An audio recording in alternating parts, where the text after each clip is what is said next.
향해 가는 1년 연중에 우리가 아는 바와 같이 가장 뜨거운 계절입니다. 절묘한 타이밍이라고 그럴까요? 오늘 그 에어컨이 지금 조금 문제가 생겼습니다. 여러분들이 선풍기 지금 돌아가고 있는데 아무래도 그것 가지고는 여러분들을 지금 이 더위를 식히기에는 한계가 있지 않겠나 그런 생각이 됩니다만, 또 이조차도 합하여 선을 이루시는 하나님의 은혜가 있습니다. 뭔가 생각해 보면 여기서 가르쳐 주시는 교훈이 있고 하나님의 뜻이 또 그렇지 않았으면 깨닫지 못할 은혜가 또 있을 수가 있는 것이 우리의 삶이고 그리고 우리의 믿음이라고 볼 수가 있습니다. 여러분, 어려운 환경 또 그 더운 조건 가운데서도 은혜 받고 충만해져서 돌아가시는 이 예배가 되시기를 주의 이름으로 축원합니다. 오늘은 또 더워서 남양특집입니다. 죽음에 관한 이야기를 하는데, 여러분들에게 부고 여러분들의 삶 가운데 어릴 적 얘기로 돌아갑니다. 어릴 적에 여러분들의 가장 먼저 들려온 부고는 여러분들에게 어떤 것이었나요? 누구의 죽음의 소식이었습니까? 제 경우에 있어서는 저희 증조모의 부고였습니다. 저와는 한 집에 사셨기 때문에 저는 그 모습을 생생하게 기억을 한 그 후줄근한 한복 이 치마 저고리를 입으시고, 그리고 그 비녀 올림머리죠. 옛날에 다 할머님들이 다 그런 머리셨는데, 거기서 그 비녀를 꽂으셨는데 은비녀, 뭐 그리 대단한 물건은 아닌 것 같아요. 장식이 대단한 화려한 그런 것도 아니고 평범한 은비녀인데, 그나마 그것이 은비녀라고 하는 것 때문에 굉장히 소중히 여기셨던, 아마 소장하시고 계시는 물건 중에서는 가장 귀히 여기시는 것이 머리에 꽂고 계시는 그 은비녀 아닌가 하는 생각인데, 그것을 귀히 여기시던 그런 모습입니다. 저희들에 관해서는 저희 제 동생이 둘째인지 셋째인지는 제가 잘 기억이 안 납니다만, 그러나 배앓이를 할 때 그 아이에게 이제 죽을 쏘아가지고, 흰 죽을 쏘아가지고 그 위에 그 된장 찌개를 끓여서 콩 하나씩 얹어가지고 이제 먹여 주셨던 그런 그 모습이, 정성껏 모셔주시는 그 모습이 어떤 일인지 하여튼 제 기억에 오래 남게 됩니다. 자, 그 할머니께서 어느 날 안 계십니다. 제 눈에는 보이지 않는데, 이제 그 할머니가 돌아가셨다 하는 것을 여러 사람들이 우리 집에, 그 당시에는 뭐 장례가 나면 다 집에 모이는 것이니까, 그때에 이제 평상, 마당에 있던 평상이 안방으로 들어왔고, 그리고 그 평상 위에 이 관을 안치를 하셨습니다. 더운 여름이었던 것 같습니다. 그래서 저희 선친께서 관뚜껑을 열으시고, 그리고 이제 할머니시죠, 조모를 어루만지시는, 그런데 그때의 그 모습을 보면서 고모님들께서 기겁을 하시는, 왜냐하면은 아마 그때 언뜻 듣기는 이미 시신의 부패하는 냄새가 나기 시작하는 때였다 그래. 그러니까 그런 때에 이 시신을 이제 손을 내밀었고 만지시니까 그것을 보고 아주 기겁을 했던 그런 모습입니다. 물론 들여다보진 못했고, 할머니가 안 계시는 그 순간부터 저는 부고만 받았었고, 또 관에 놓여 있는 그 관만 보았을 뿐이지 다시는 그 할머니를 더 이상 삶 가운데서 보지 못했다고 하는 그런 의미에서 그 죽음을 처음으로 진지하게 그리고 절실하게 깨닫게 된 그런 그 기회였다, 그렇게 생각할 수가 있습니다.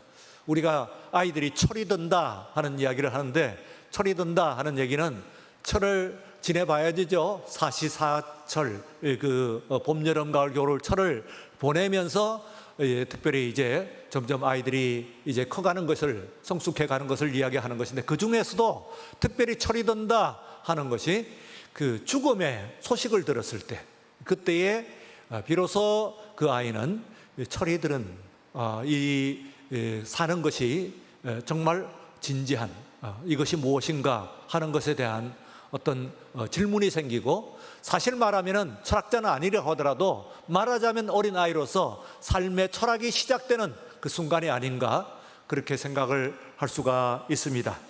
오늘 여기서 이제 이스라엘, 그 중에서 예루살렘, 유다, 남유다, 그 예루살렘에 들려온 세 가지의 그 부고를, 3단계 부고를 여러분에게 좀 말씀을 드리면서 그 죽음의 의미, 그러므로 또한 그 죽음을 통한 우리의 삶의 의미를 다시 한번 생각을 해보고자 하면서 말씀을 준비를 했습니다.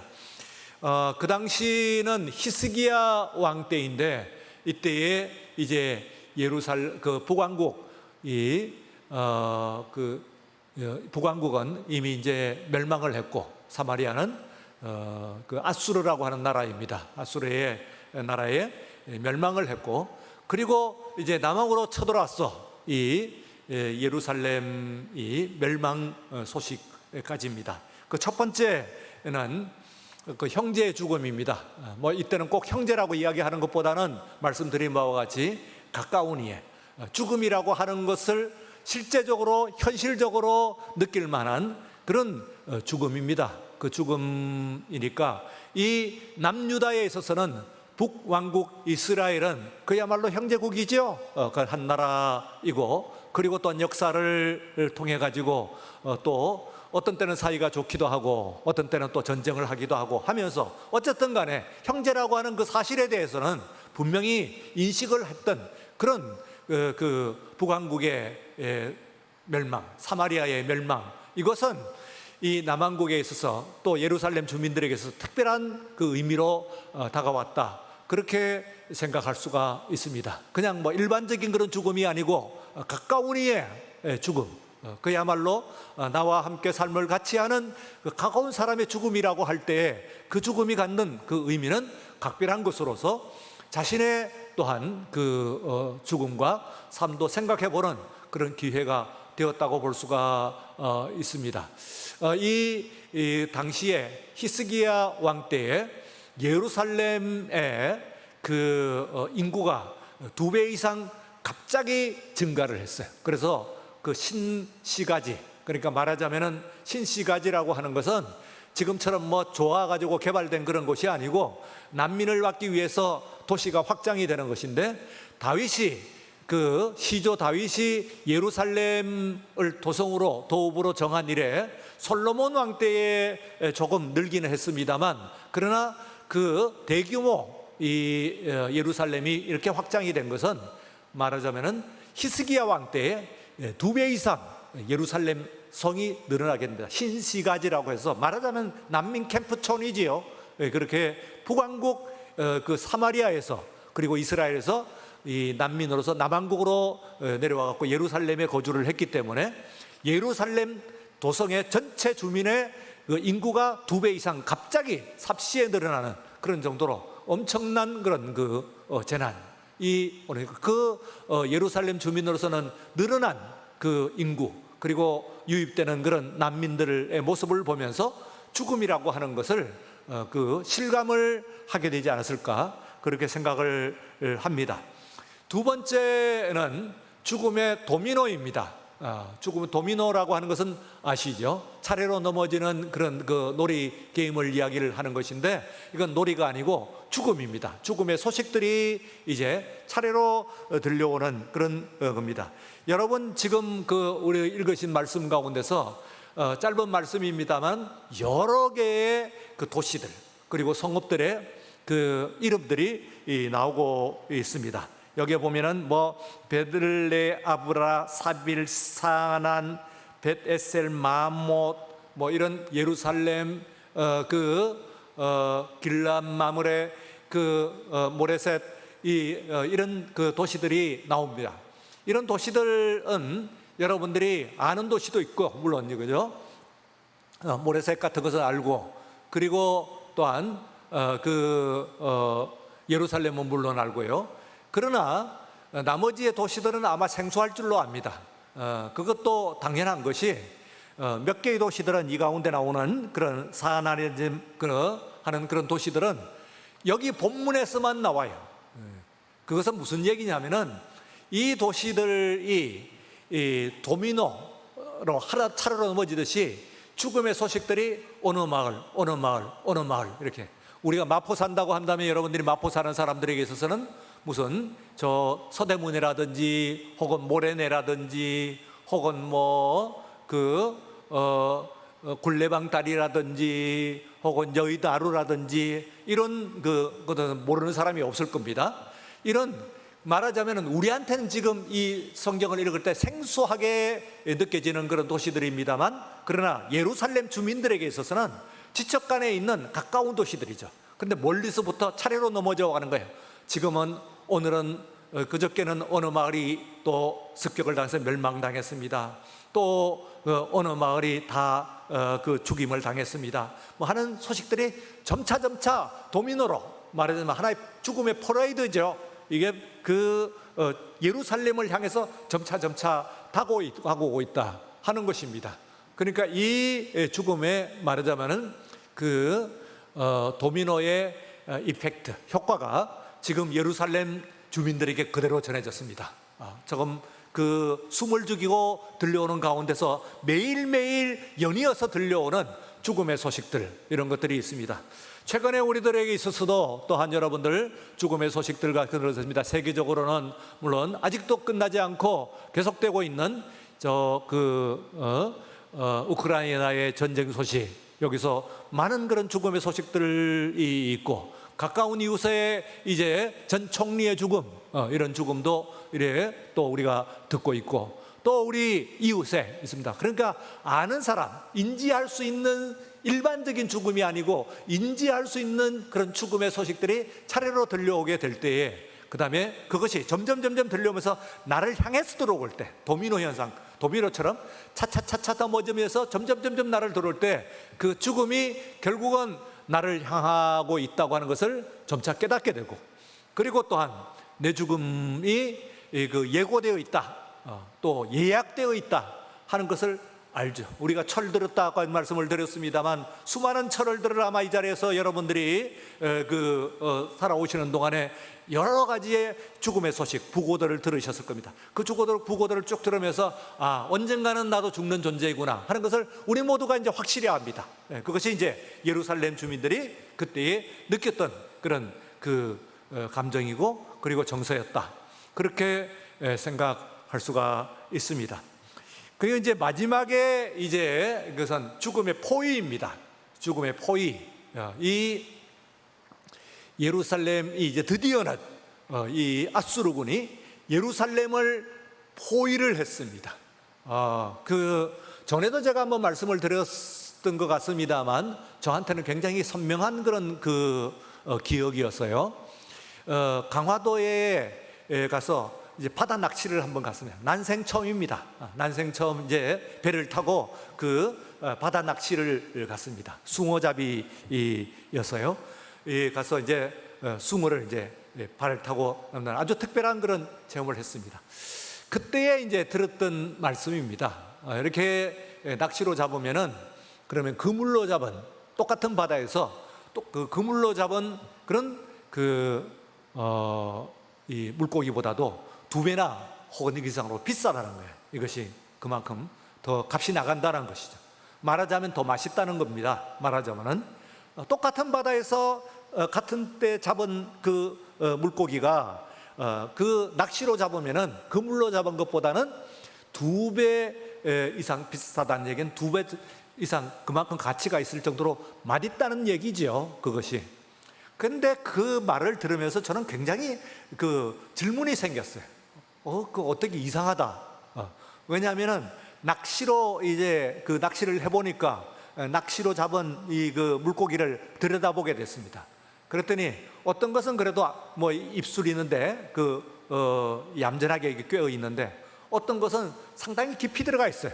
그래가지고 아주 옆구리 아가미 안에까지 이게 치고 들어서 찔리고 혹은 눈 가까이 이렇게 찌르고 있는 그런 낚시도 있고 이래요. 그러니까 한번 물고기로 돌아가 봅니다. 그래서 물고기로 생각을 하면은 우리도 다 신체를 가지고 있는 존재니까 날카로운 그런 바늘이 들어와 가지고 그 사정없이 입에 입안에 여기저기를 꿰뚫고 들어온단 말이죠. 그럼 그 고통이라고 하는 것이 이루 말할 수 없을 거예요. 얼마나 힘들고 고통스럽겠어요.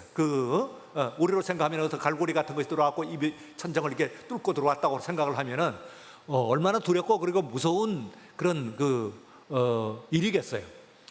그런데 이 낚시로 잡은 것이 그물로 잡은 것보다는 2배로 비싸다, 맛있다, 그 말이죠. 아니, 그물로 잡은 것은요 생생합니다. 그런 바늘로 꿰뚫지 않았으니까 더 깨끗할 것 같아요. 그런데도 이제 그때 제가 깨달았어요. 느껴본 거죠.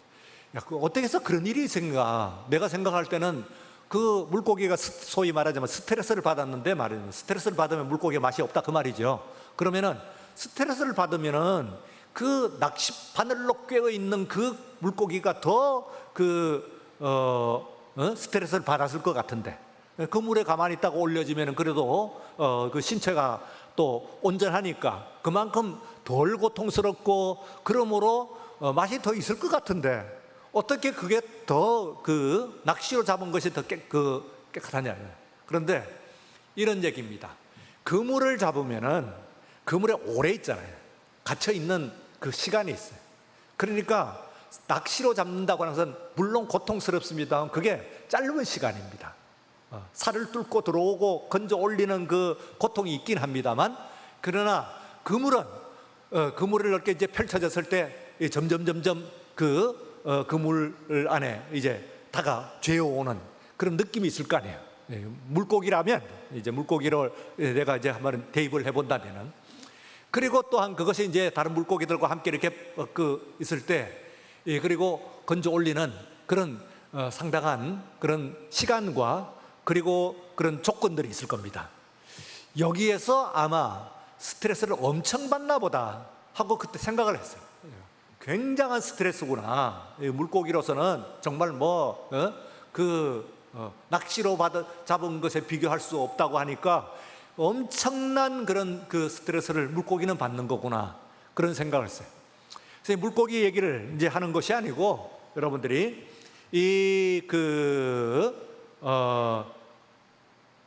말하자면 우리의 삶의 이야기입니다.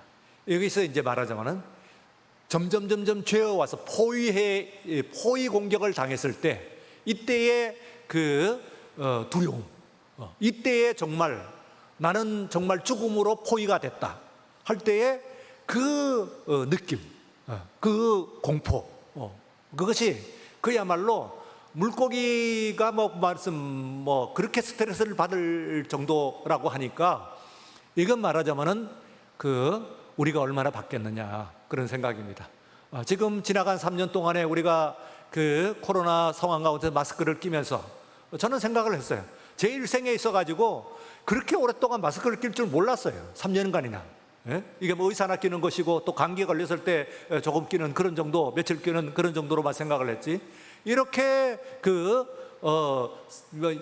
심지어는 이 삼복더위에도 마스크를 여러분들 다 끼고 계시는데, 이런 정도로 정말 우리가 할 줄은 누가 언제 생각이나 했겠어요. 그런데 이게 말하자면 두려움으로서 이제는 정착이 됐습니다. 죽음의 두려움으로.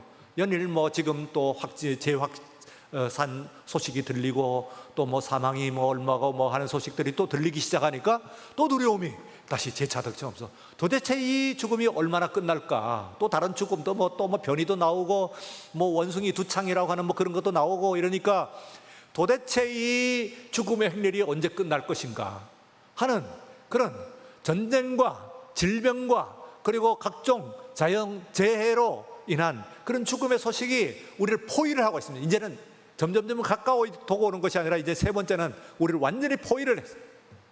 그물에 갇혀 있는 그런 물고기처럼 우리가 그 속에서 두려움 가운데 이제 있는 그런 모습입니다. 여기에서 이제 어떻게 우리가 이것을 이겨낼 것인가? 정말 고통이라고 할 때, 히스기야 때 아까 말씀을 드린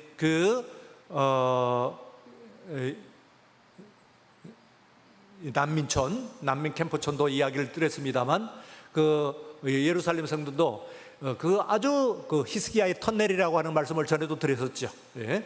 기혼 샘물, 성 밖에 바로 바깥입니다. 그런데 이제 이 포위가 되게 되면은 그러면 예루살렘은 왜 포위를 하냐면 공략을 하기가 쉽지를 않아요. 다른 성처럼 아주 높은 곳에 이렇게 높이 쌓여 있는 그런 성이기 때문에. 그러나 물이 문제입니다. 물이 연중이었고 성 중에는 샘이 하나도 없습니다. 그 물이 나오는 샘은 하나도 없어요.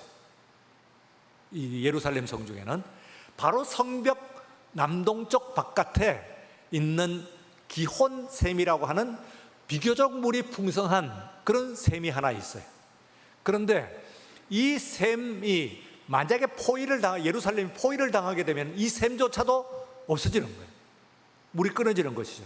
그러면 가장 그 사람이 견디기 어려운 것이 물을 마시지 않고 3일을 견디지 못하니까, 그러면 그냥 손들고 그리고 항복할 수밖에 없습니다. 그래서 거기서부터 시작을 해가지고 그 안으로 깊은 지하 수로를 뚫었는데 그것을 우리가 기혼 히스기야의 터널이라고 해요.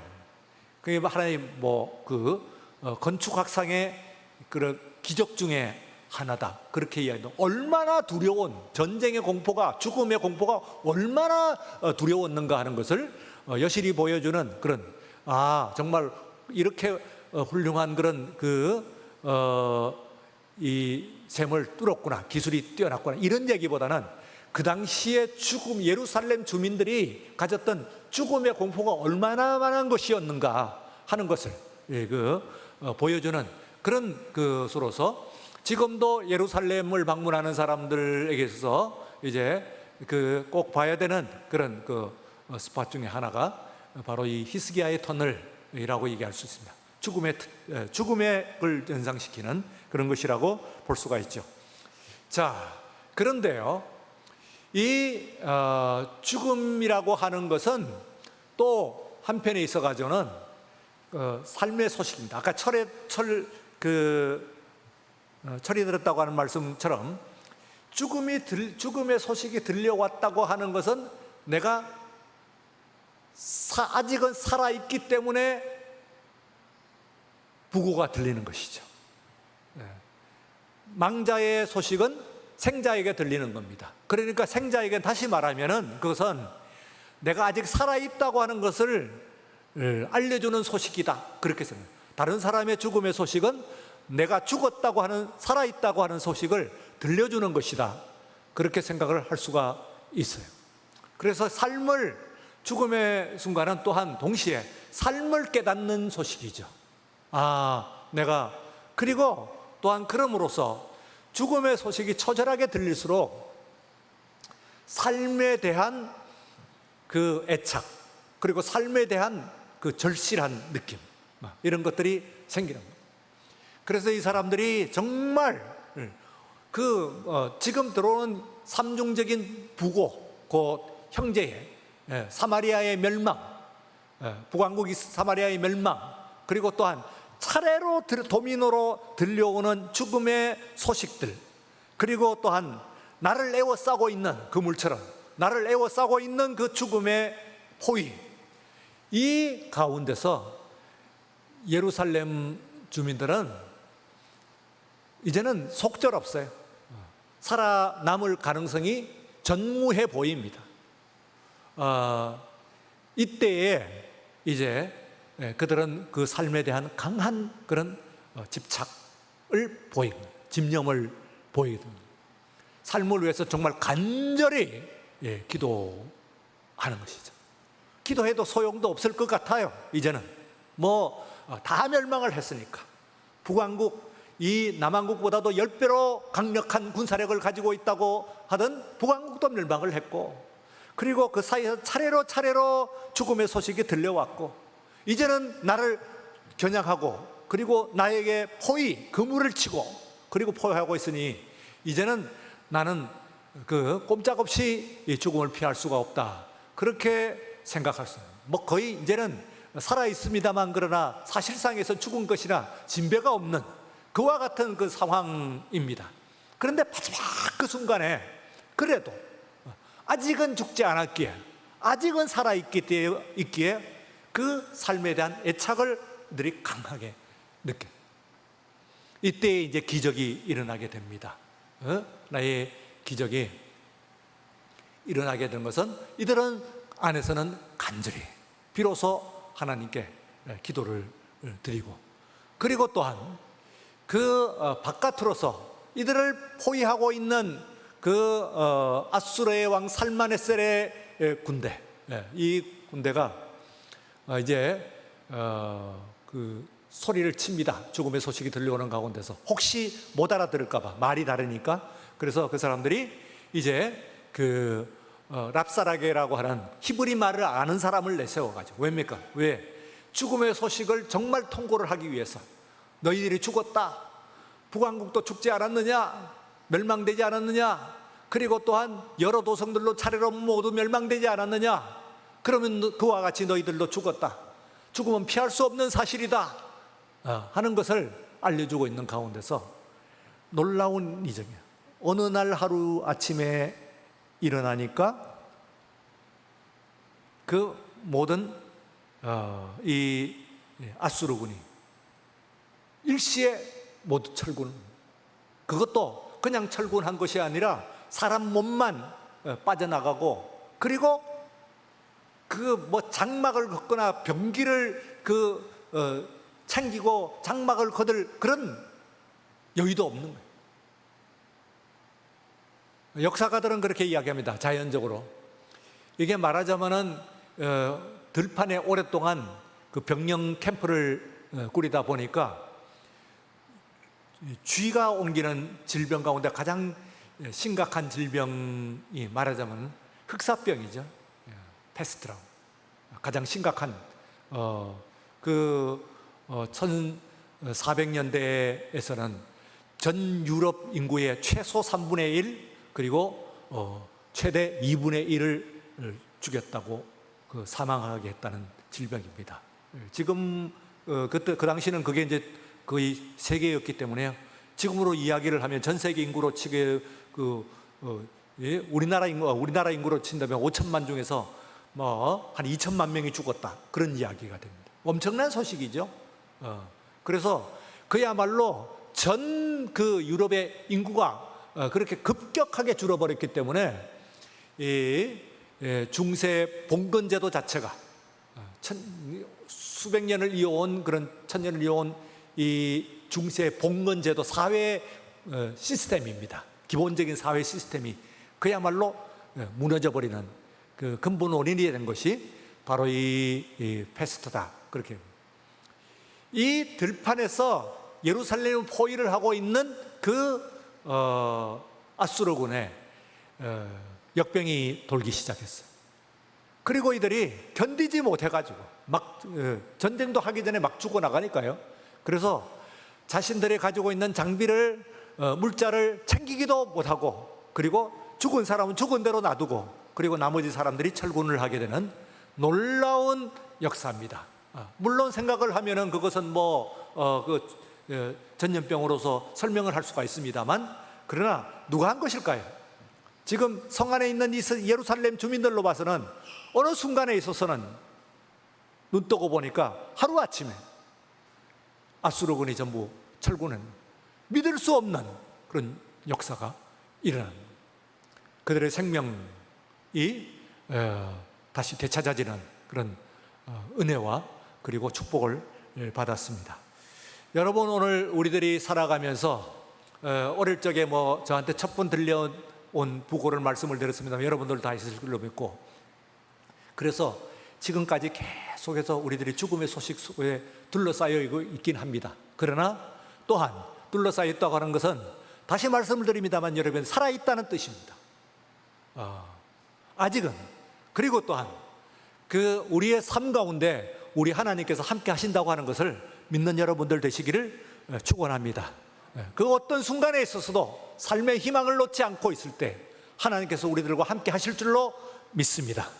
예루살렘 주민에게서 완전히 예고된 죽음이라고 이렇게 생각을 했습니다만, 그러나 하나님께서 역사를 일으키시면서 회복을 하셨던 것처럼, 지켜주셨던 것처럼 오늘 우리를 덮고 있는 이 죽음의 그늘도 우리들이 함께 이겨낼 수 있는 그런 은혜와 축복이 나와 우리 모두에게 임하실 줄로 믿는 우리 모두의 말씀이 되시기를, 축복이 되시기를 주의 이름으로 축원합니다.